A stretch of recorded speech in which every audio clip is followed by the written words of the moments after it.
Hey, this is Austin Harman Mixes, and welcome to episode number 4 of the podcast series. I'm joined by a very special friend today. You may recognize him from the channel. This is Ross.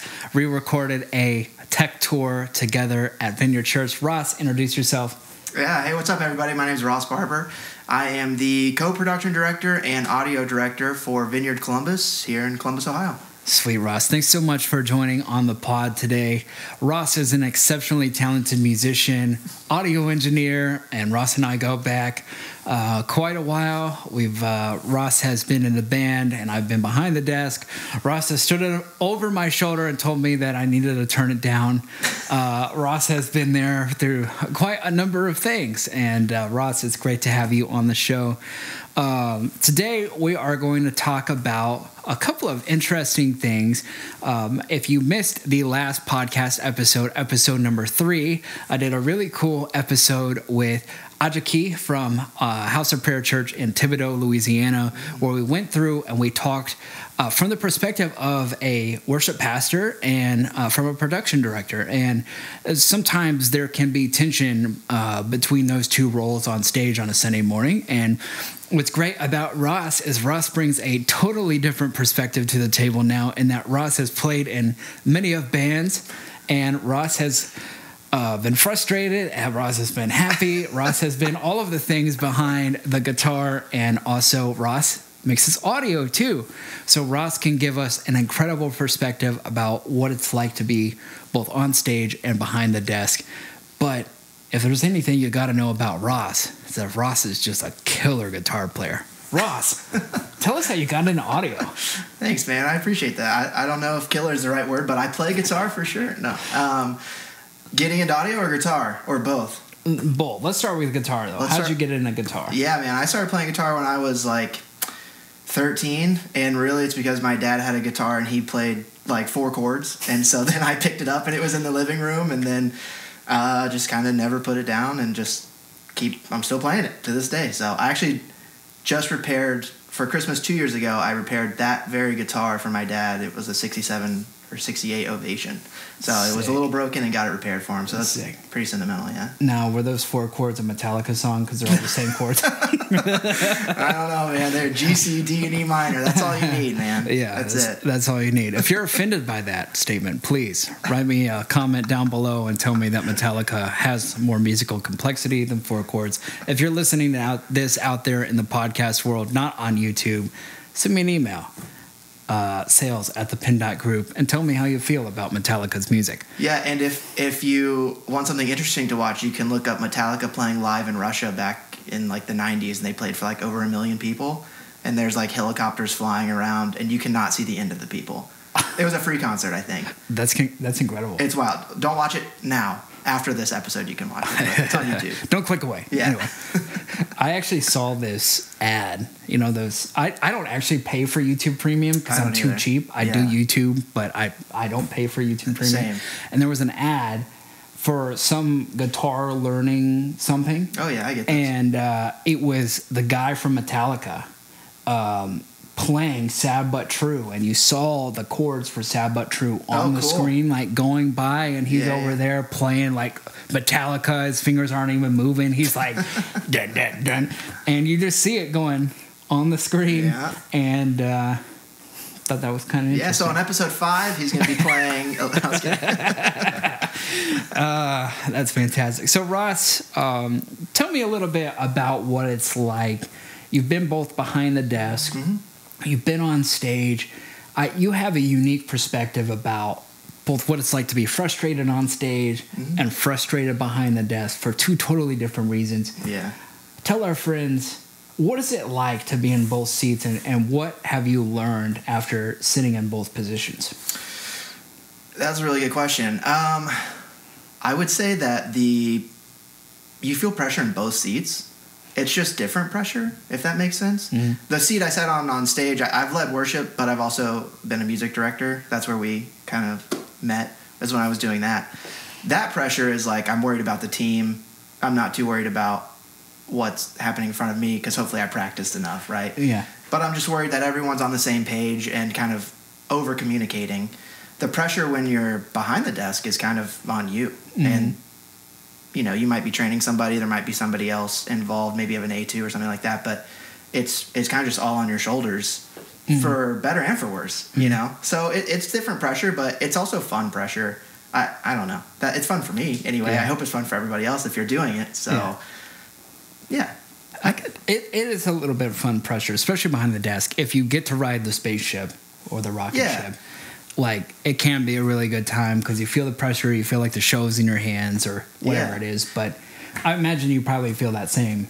Totally, yeah. And I think a lot, even for on stage and off stage, the prep beforehand is what either is going to make me win or lose the situation. Like, prepping, making sure everything's set up, making sure you know everything works so when the band walks in, it works and you're not spending your time troubleshooting versus mixing or whatever you're doing there. So same with playing on stage. Hopefully you know the chords when you hit the stage, right? So, that...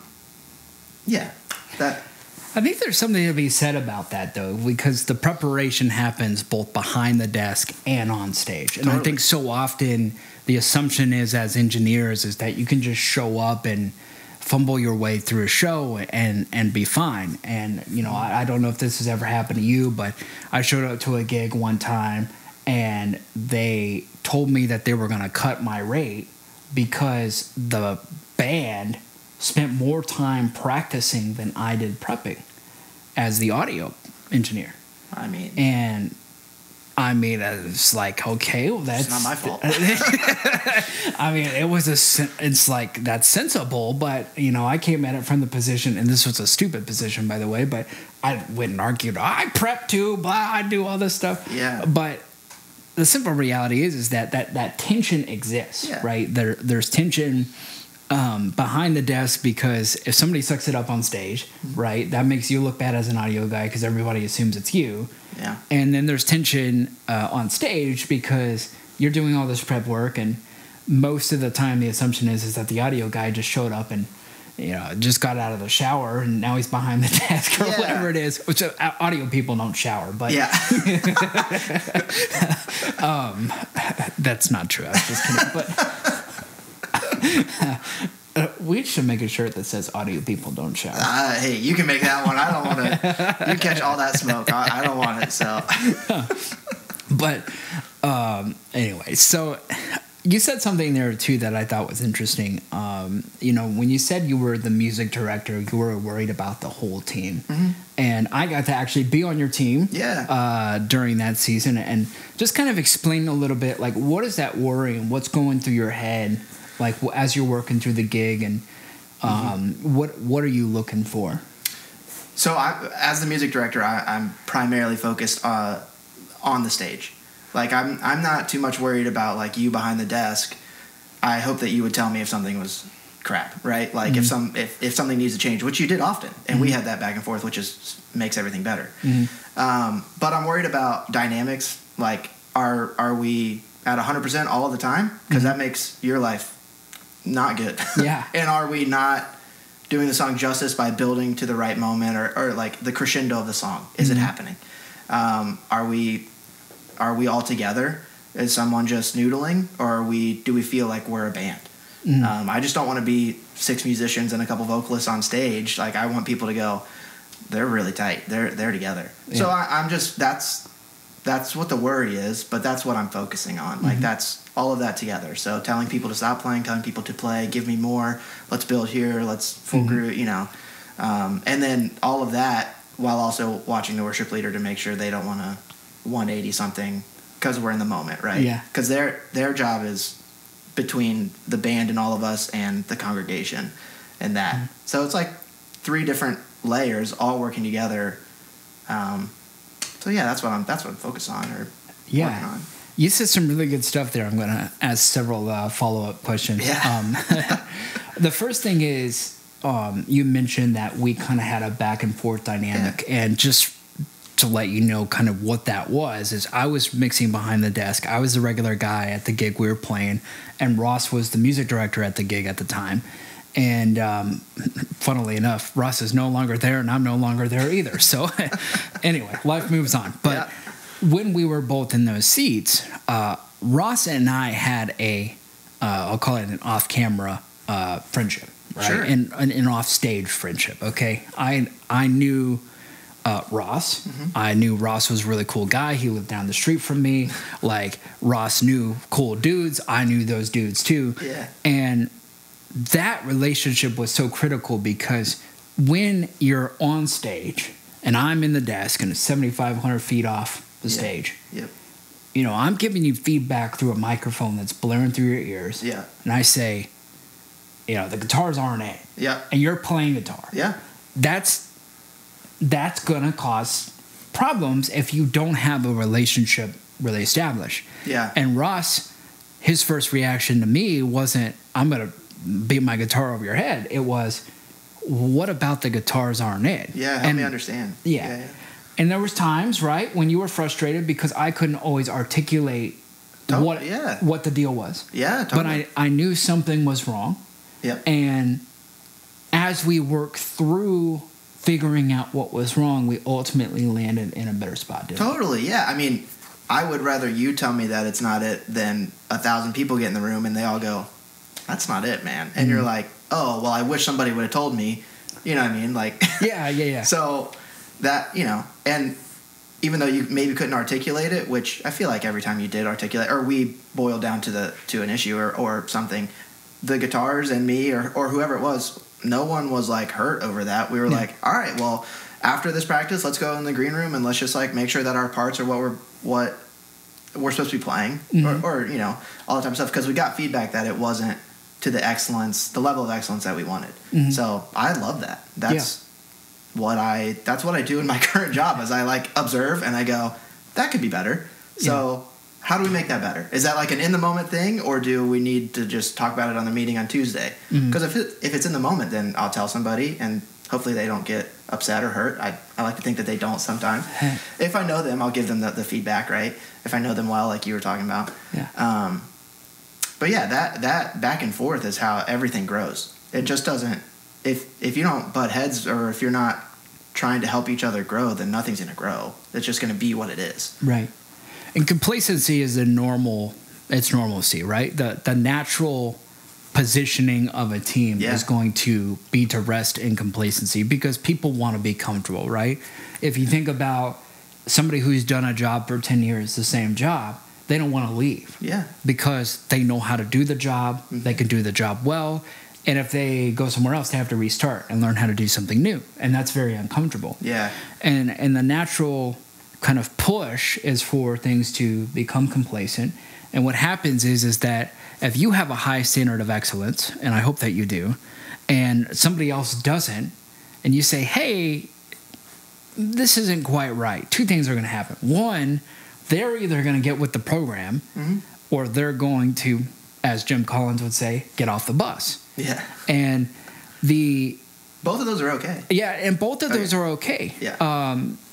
And that's really important to say this very clearly, is that whenever you're working through the iterative process of getting better, there may be people on the bus, and what I mean by that is on the team, who don't necessarily jive with that mantra of let's try to get better. And one of my philosophies behind the desk was let's try to get a little better each week. Totally. Right? Every single week, let's try to get just a little bit better. Sometimes you get a breakthrough and you really take a big stride. Yep. But we want to try and get a little bit better each week behind the desk and as a band and as a team. But Ross, we've worked with some people who didn't really get on that mantra, or they didn't jive with that. Yeah. How did you handle that? Oh, tough conversations, essentially. I mean, it's all about culture. Like, if you don't have the culture of getting better and then you walk into that and you're trying to get better, people are not going to like you. So it starts from just like slow adjustments to the culture of like, hey, we won't be excellent, but we want to try and be excellent. Like, we're going to put in hours of practice. The sound guys are going to make sure that everything's set for us, and they're going to even do like a virtual sound check or something. Like, all of this stuff, like everyone is doing their part. So yeah, I hope that you would want to do your part too. And if you don't, that's okay. We still want you to be a part in maybe a different way or whatever that looks like. But we just really want to try and do the best that we can. because we think that our congregation deserves that. Or, so tough conversations. Ultimately, I had several. They were still part of the church, but they just didn't want to be part of the team because maybe their current life didn't allow for the practice time or whatever it may be, which was totally fine. They could always talk to me and let's get them back involved if they had that time. It's stuff like that. So, but it's just being, I don't know, open and honest about what we want to be and how we're going to do it, and just with a good spirit. Like, I never told anybody that they were terrible and that I didn't want them there. It was like hey, let's maybe have some one-on-one time. I think, there's some things that we need to work on and stuff like that. And most people are receptive to that. So yeah. I think one of the things that's great about you, Ross, is that you have the ability to disarm a lot of that tension by your approach. Oh, thanks. And I tend to be a little bit more brash in my There's delivery. times for both, though. Yeah, There's times for both. There is times for both. Yeah. And I think one of the things, and I'd like to discuss this for the sake of our audience, is sometimes the tension isn't, let's try to get better. Sometimes the tension is, they didn't bloody show up. They're just not even here. And we don't even have a drummer today. Yeah. What are we supposed to do? How do you help those teams inch towards excellence? Yeah, I think that is from day one of signing up or signing up to volunteer or putting your name in the hat. That is like, you should set the expectation from day one. And if you haven't set the expectation of what is asked of your teams, no matter if it's worship or kids or whatever it may be, have a one-on-one meeting with everybody in that department of just like, hey, here are 5 things that we are looking for, and ask of you if you're going to do this. And they can be however grand you want them to be. But if you don't say it and just assume that people know it, then they don't know it. Just assume they don't know it. So if you haven't told the drummer, like, hey, you have to be here, or you have to communicate with me if you're not going to be, or like, if you're not here, we won't have worship, or whatever that is. You have to just tell them that. And so like an onboarding is what we called that. And so that was just a level set of expectations that I do in a lot of different areas now, of just like, hey, here's what I'm expecting. And if you can't hit it, just talk to me. Communication will, even if we're not going to hit the 10 that we want, if we're just communicating and both on the same page of why we're not hitting that 10, then that will help. But come up with your 5 or 10 things and let people know. It helps in a very specific way, right? Because if you're having that communication, then the conversation point isn't X person is just not hitting it. Yeah. Now it's X person's not hitting it because X, Y, and Z. And as a leader, okay, and think about this from an audio perspective, both from an audio production leader and band, this happens across all 3 of these domains. As an audio person, you are a leader. And if you're not a leader as an audio person, you're more than likely a technician, not a engineer. And the difference there is that you're probably just showing up pushing faders rather than actually making something. And one of the things that I try to bring to the table as Austin Harman Mixes and the content that we produce is impressing upon people that whenever you're behind the desk, you're ultimately in control. Okay, you're in control of the sound. You're in control of the execution of the show. You have a tremendous amount of power and responsibility at your feet.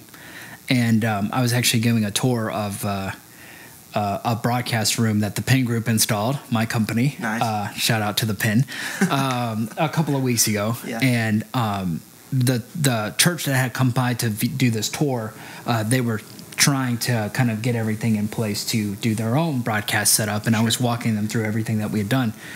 And as this was going on, there was also a rehearsal going on that I was kind of getting things set for. And one of the people remarked, they said, wow, you have complete control, because I showed them that if I turned the band off and turned it back on, it just was a crazy difference in sound and so on. And I said, yeah, as an audio person, you are taking the music and bringing it to life. You are you're the producer. You are orienting things and trying to make things happen in a way that brings the music to life. And Ross will tell you, and back me up on this, you could have a great band and a bad audio guy. Yeah. and the band's going to be bad. Yeah. Or you can have an okay band and a great audio person, and the band's going to be awesome. Yeah, you can't have a bad band and a great audio person. But if your band's like halfway there and you have somebody solid behind the desk, they'll fill in some gaps for you for sure. Yes. But this all kind of comes back full circle to a lot of the time, you know, there's all kinds of different. Oh my. We're just gonna roll with that. Actually, that's kind of cool. Yeah. Oh, let me see. That's probably not good. I'm just gonna. For everybody who's out in the podcast world, our little set piece started freaking out here. For those of you on YouTube, if you've had a random light show in the middle of your show, leave me a comment. Tell us a story about that. Boy, have we had tag your some... lighting person. No, I was kidding. Tag your lighting person. My goodness. But anyway, all of these things come back full circle in that there's different challenges at every level. Sure. Okay, most of the churches that I've been at as of late, they've had the team in place, but they maybe didn't have the skills. And I think that you participate in a body that has the team, and that some may not have the skills, or some may not be living up to the expectations. And then there's also churches that I visited and have been a part of over the years that just didn't have the team at all. And you mentioned the onboarding process. It's very important to set those expectations. But if setting those expectations means that you, as a leader, clean house on your team because the people on your team aren't willing to meet those expectations, the simple reality is that, in my opinion, and Ross, you tell me what you think, this may be a controversial take, it's better to have those conversations and let the people get off the bus than to keep the wrong people on the bus and try to drag them along and to try and force them to meet an expectation they're not even interested in meeting. Yeah. I would agree with you. That might be a hot take for some, but ultimately, if you have somebody who's a part of the team that, I've been a part of some teams where if someone's volunteering and is on that team, everyone that else that is on that team is a little bummed. Yeah. Do you know what I mean? So that one person could be detrimental to your team, and so you got to talk to them. As it's not always fun being the leader. In fact, it's 90% not fun being the leader. It's when service is going great and everything's cooking 5 years after you've been there, where you're like, this is my fun moment. Yeah. So you just got to talk to them, and they might just not know.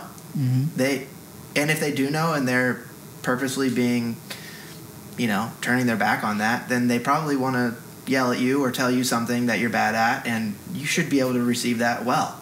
So you should hear their side also. But you got to talk to them. No team communication is number one. That's what it comes down to. And it's most of the time not fun communication. That's number one. Yeah. So I think one thing to point out too here is that the conversations as a leader, as a music director, you had to have those, but also as an audio person, totally, you're forced into that situation too. Because look, if the band is not cutting it, and you have a high standard of excellence as an audio engineer, you have two options: either go find another gig, or you try to work with the people that you have to get them to the place that you'd like them to be at.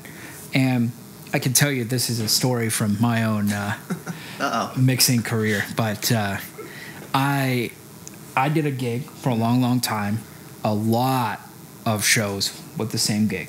I mean, like probably a good 1,000 shows with this gig. Wow. Over a 4 or 5 year period. A lot of shows. Yeah. And it had a very high level team.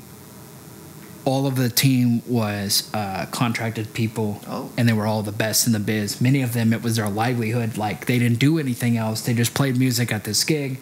They played 3 times a week. Yeah. That was the gig. Yeah. And I was the audio guy at the gig. Yep. And I left that gig to move states, actually. I moved away and came to a different state, totally different church, totally different culture, totally different everything. Yeah. And when I stepped in, the gig I was at was one of the highest performing, grossing, however you want to call it. I'll just say it was a church. Yeah. So, okay, so one of the highest churches one of the biggest names in the church world. And I went to a singular building where the pastor was still on stage, which was totally foreign to me. I hadn't seen that in years. And totally volunteer setup. Mm-hmm. And the funniest part about walking into the situation was that at this new gig, everybody on that stage thought they were the best thing since sliced bread. Oh. And I was coming in working with these super high-level people that could easily have subbed out of anybody who was on a AAA tour. Yeah. I mean, they were just some of the most amazing people. And we've got bros who couldn't even hit a C sharp or know what the chord was. You know, they couldn't play a 165 to save their life. Yeah. And that was the situation I was placed in. Okay. Yep. Life has a funny way of working out. Now, Ross, you take that situation and tell me what you would have done. I'm new there. You're brand new. I mean, it's hard. It's going to be hard not to feel bummed. Yeah. For sure. Yeah. For the first 6 months, I probably would have shut my mouth and not said anything, except to people that I got to know and be friends with, and let them know that things can be better or are better outside of where they're at. But again, it comes down to culture, and if that's their level of excellence and they're hitting it, then good for them. That they're hitting their goal.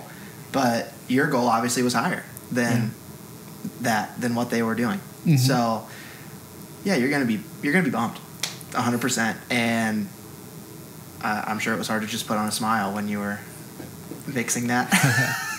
The worst part about it was transitioning from a Yamaha QL5 to an X32. Oh, ouch. I hate the X32 so much. It's the worst console on the planet. And if you have an X32 at your church, send me an email, sales@the Group. I'll sell you a real audio console.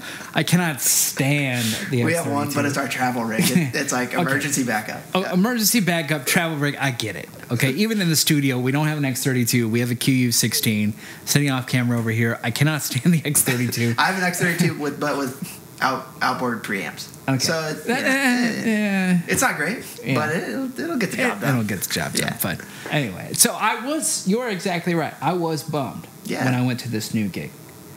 And what's funny about this gig that I'm talking about is that a couple of years into that gig, I met Ross. Yep. And over that time, that transition period, here's what happened. There was a few key people at this new gig that were so good. In fact, they were exceptional. They were exceptional to the point that I knew that if I waited them out and they continued to iterate and grow, that they would not only become a really good band and a good place to mix, but they would probably more than likely surpass this previous gig. Wow. But it would require a lot of pushing. Yeah. And pushing I did. Yeah. And patience. And patience, it took years. And I was not a very popular person at the gig. In some cases, I've made a jerk off out of myself.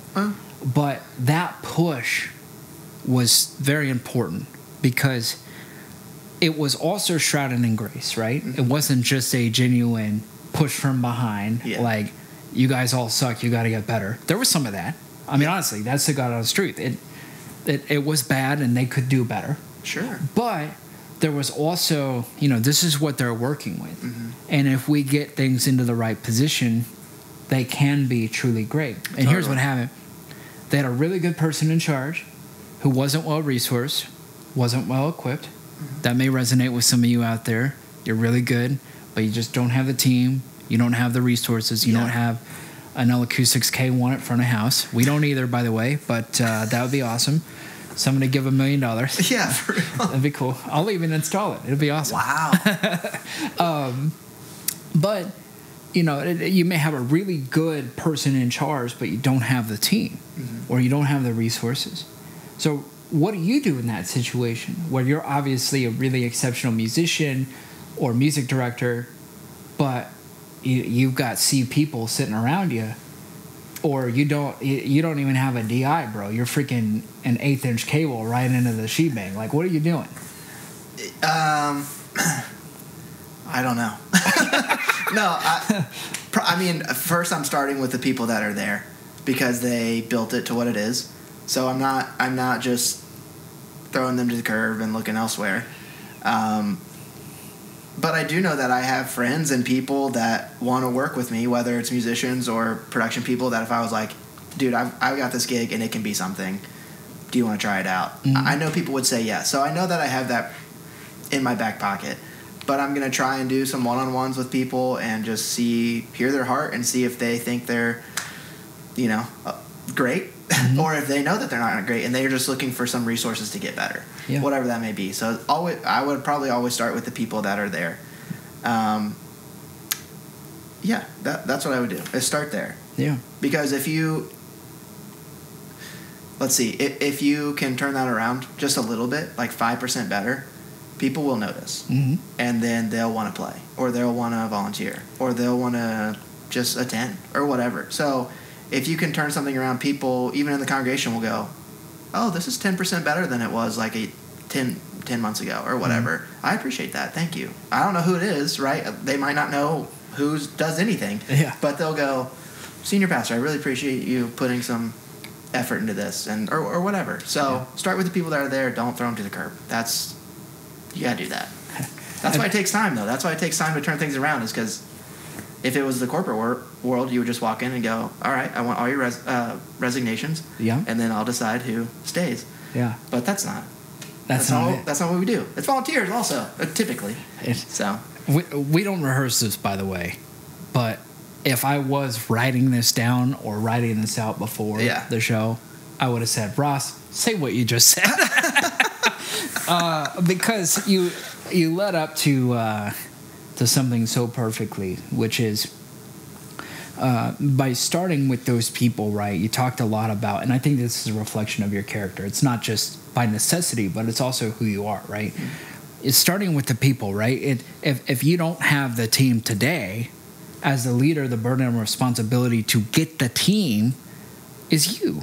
Yeah. Whether that's by developing and coaching your people, which I highly recommend. Yeah. Or whether that's, getting some people off the bus, and maybe not everybody, but a few, and a few people back on the bus. But most of the time, that's not an option. Mm-hmm. And the vast majority of the time, to quote one of my favorite business leaders, you have to play the ball as it lies, right? In golf, you can't just pick up the ball and move it. You gotta hit it out of the rough. Oh. And the point I really want to hone in on what you said is, if you get a little better, people will notice. Yeah. And what happens is that really great people want to be around other really great people. Mm-hmm. Whether you're a really exceptional musician, if you're a really exceptional musician and you have a high standard of excellence, you're going to attract other great musicians who have a very high standard of excellence.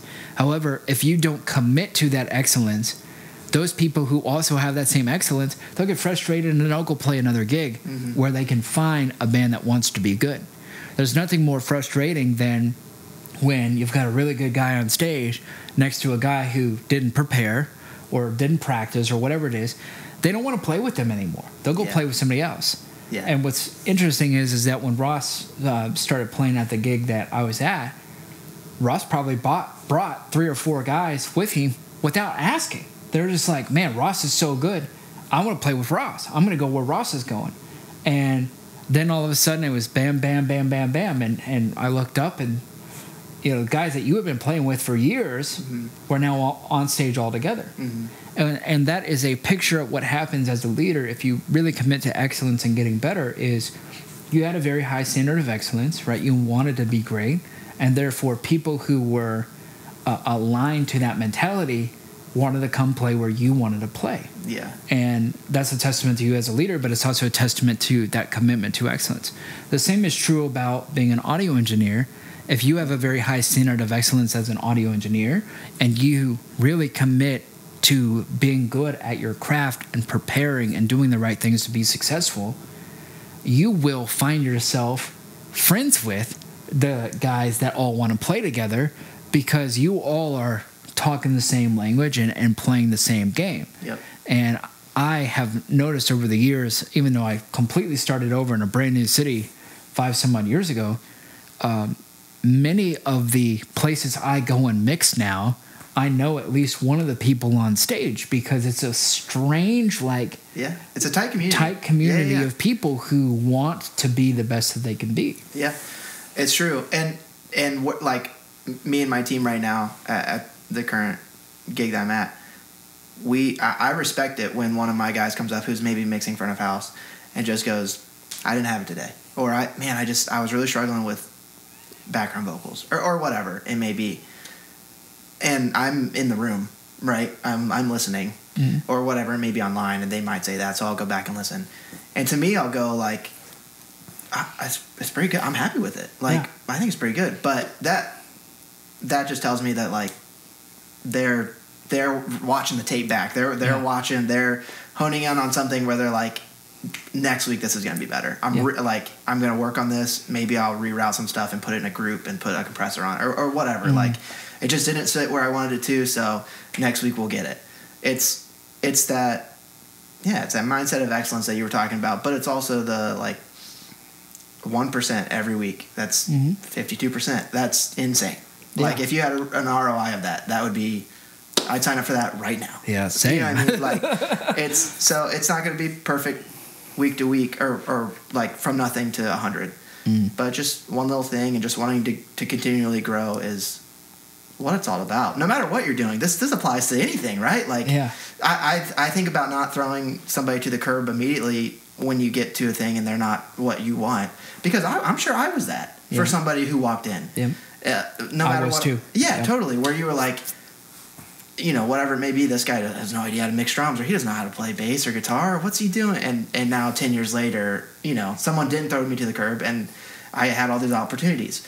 So, you know, there's a diamond in the rough that maybe you don't know about. Like, we have some people that are mixing kids ministry and youth ministry who are good.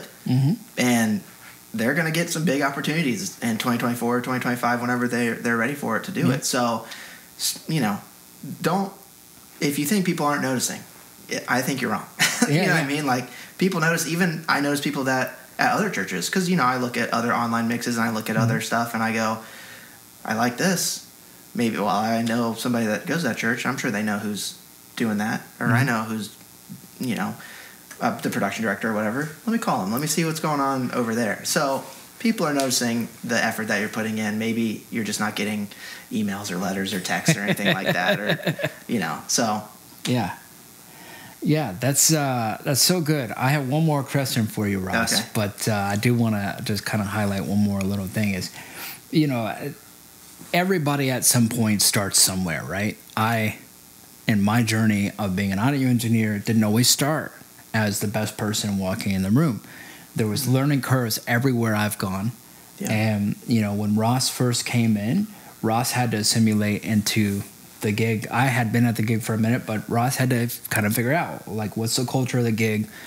And obviously, Ross, you're phenomenal, but there's still a learning curve. Totally. And there's a learning curve that comes with new people showing up anywhere. And one of the things I always try to impress upon anybody I interact with is that leaders often don't have the patience to put up with new kids on the block. And what will happen is, and I promise you'll do this if you act like this as a leader, is you will write off somebody who's actually really good because you didn't have the patience to get them up to speed. And you'll have great people who will walk out the door, walk off your team, walk out of the church because you weren't interested in bringing them up to speed. And then all of a sudden you're looking around and you've got a bunch of C people on the bench and you're like, well, what happened? Yeah. So I think it's very, very important as leaders, both on the stage, behind the desk, you have to be cognizant that anybody who comes into a gig that's brand new has a learning curve. And anything you can do as a leader to help them get up to speed will pay you dividends in the future. Well, one more thing on that real quick, and then I'll throw it back to you. But the idea of the leader or us in whatever scenario we're in, we're still not perfect. Right. Like, I still have crappy mixes that haunt me. You know what I mean? Like, where you listen back and you were like, what was I? Was my ears clogged? Like, what happened? So I don't know. I think there's something to that too, where someone might walk in and want to do something different, and you immediately are like, no, we don't do that. Yeah. Maybe it's show me that. What, and then you can decide later if you like it or if you didn't like it. Yeah. But, just realizing that you're not perfect. Do you know what I mean? In whatever you're doing, no matter how long you've done it, you still, if you're a professional speaker for 30 years, you're still going to stumble on your words. You're still going to say something that doesn't make sense. I'd say that all the time. Like you know what I mean? So just realizing that, and a fresh perspective is helpful. Yeah. It doesn't always mean you have to take it and run with it, but a fresh perspective is something you should listen to. I think that's how I've learned a lot of stuff, actually. Yeah.